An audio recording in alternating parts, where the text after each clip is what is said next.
Hello everyone and welcome back to another tutorial. Today we're going to see how to allow camera access on iPhone. The first option is managing a single app's permission. Open settings on your iPhone and scroll down, then find the app. Tap the app to view its permissions, then toggle the camera on or off as needed. And the second option is using or managing camera access for all apps. Firstly, open the Settings app on your iPhone, then head to Privacy and Security. Tap Camera and you'll see a list of apps that have requested access.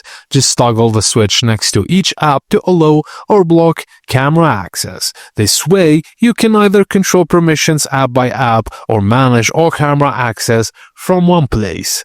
And that's it, guys. As simple as that. If you like this tutorial, please be sure to like and subscribe for more.